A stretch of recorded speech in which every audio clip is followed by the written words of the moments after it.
Disclaimer, all information in this video is based on the tax rules applicable from financial year 2025 to 26, assessment year 2026-27. Welcome back to the channel. If you are confused about which tax regime to choose for FY 2025 to 26, you are not alone. Don't worry, in the next 10 to 15 minutes, we are going to break it all down with real-life examples and easy math. Whether you are salaried, self-employed, or a freelancer, by the end of this video, you'll know which regime will save you more money. Let's first break down the new tax regime slabs for FY 2025 to 26. Here's how your income will be taxed under the new rules. If you earn up to 4 lakh, you pay no tax. That's your basic exemption.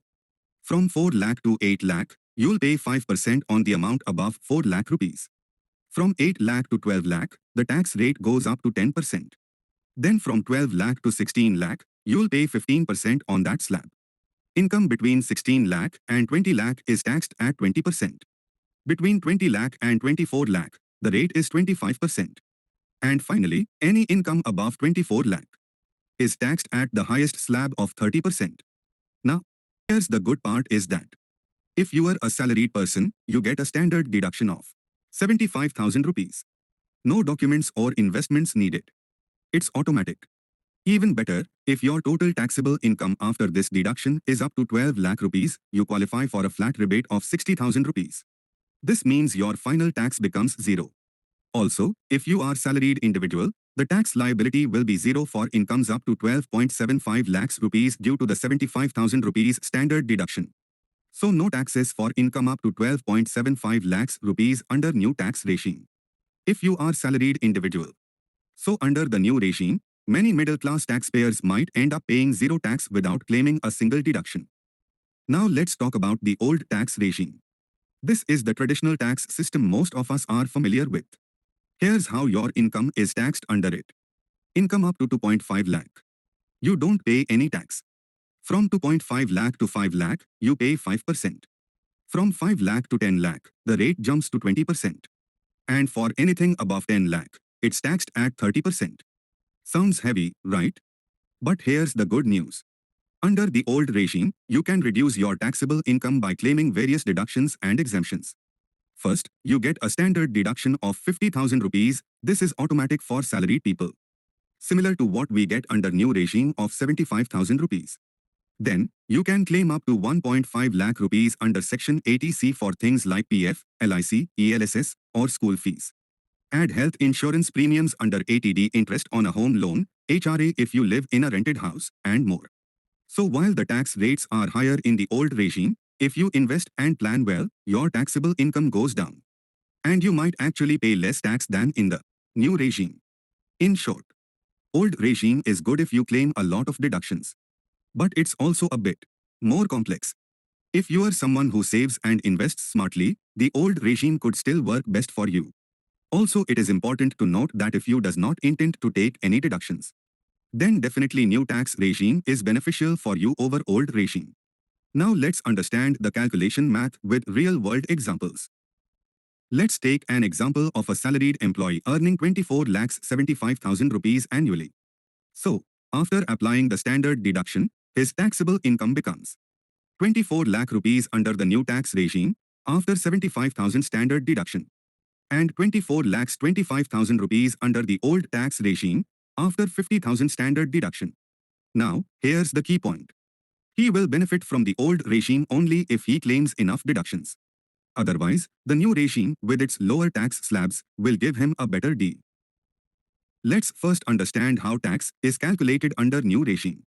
He gets a standard deduction of 75,000, so taxable income comes to 24 lakhs rupees. Now let's walk through tax calculation part under the new tax regime step by step. For 24 lakh rupees taxable income, we apply the slabs one by one. The first 4 lakh is tax-free 0 rupee tax. The next 4 lakhs to 8 lakhs is taxed at 5%. That is 4 lakhs into 5% is equal to 20,000 rupees. Then 8 lakhs to 12 lakhs is taxed at 10%. That is 4 lakhs into 10% is equal to 40,000 rupees. Next 12 lakhs to 16 lakhs is taxed at 15%. That is 4 lakhs into 15% is equal to 60,000 rupees. Next 16 lakhs to 20 lakhs are taxed at 20%. 4 lakhs into 20% is equal to 80,000 rupees. Finally, 20 lakhs to 24 lakhs is taxed at 25%, that is 4 lakhs into 25% is equal to 1 lakh rupees. Add it all up. 20,000 plus 40,000 plus 60,000 plus 80,000 plus 1 lakh is equal to 3 lakhs rupees. Now we add 4% health and education cess.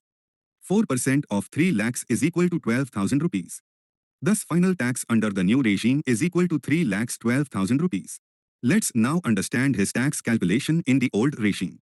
First, without considering any deductions other than the standard deduction of 50,000 from the taxable income of 24 lakhs 75,000 rupees. So, moving to calculation part. For the first 2 lakhs 50,000, no tax. Next 2 lakhs 50,000, from 2 lakhs 50,000 to 5 lakhs, is taxed at 5%. That's 2.5 lakhs into 5% is equal to 12,500 rupees. The next 5 lakhs, from 5 lakhs to 10 lakhs, is taxed at 20%. That's 5 lakhs into 20% is equal to 100,000 rupees. Finally, the balance 14 lakhs 25,000 will be taxed at 30%. That will be 14 lakhs 25,000 into 30% is equal to 4 lakhs 27,500 rupees. So here's the final tax liability after health and education says will be 5 lakhs 61,600 rupees, which is 2 lakhs 49,600 rupee more than the tax under new regime when we calculate the difference. Now to equate the tax liability under old regime with what is under new regime, we will be required some deduction. Now here the question is, how much deduction does Raj need to bring the old regime tax down to 3 lakhs 12,000 rupees like in the new regime? To find that, we divide the extra tax, 2 lakhs 49,600 rupees, by 31.2%, that's 30% slab plus 4% cess. Thereby we get 8 lakhs. So Raj needs to claim at least 8 lakh rupees in deductions to make tax payable under old regime equal to 3 lakhs 12,000 rupees. Now let's allocate the total 8 lakhs amount among different deduction line items here. Entering 1 lakh 50,000 under section 80C, like PPF, LIC, ELSS. 25,000 under section 80D, health insurance. 10,000 under section 80 TTA, saving account interest. 2 lakhs for interests on housing loan under section 24B, for a self-occupied property. This is allowed under the old regime, but not permitted under the new regime. However, if the property is let out, the deduction is allowed under both regimes. So here we have utilized the maximum limit of all the above 4 items. Now finally entering 4.15 lakh rupees HRA exemption. Also, for understanding purpose HRA is allowed only when rent is actually paid and the amount of exemption is calculated using the HRA formula. So now the total deductions is equal to 8 lakh rupees.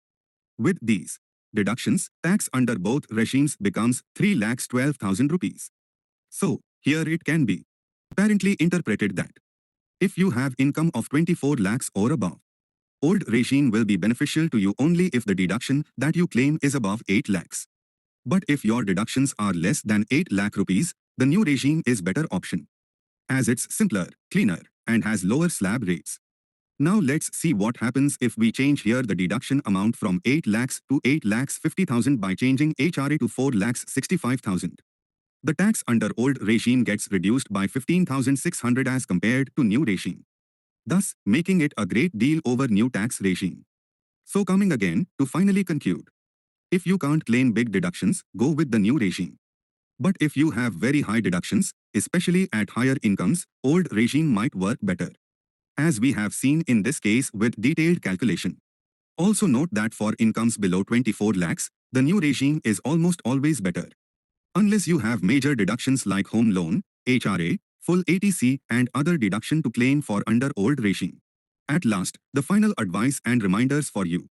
First, new regime is default. If you want to use old, you must opt in. Second, salaried employees can switch regimes every year. Third, business owners can't switch every year, be careful. That's it. I hope this video helped you understand which regime is better. Still have questions? Feel free to reach out to our team on WhatsApp at 9930032332. We are here to help. Like the video, subscribe to the channel, and hit the bell icon for more financial tips. Thanks for watching and remember, don't pay more tax than you need to.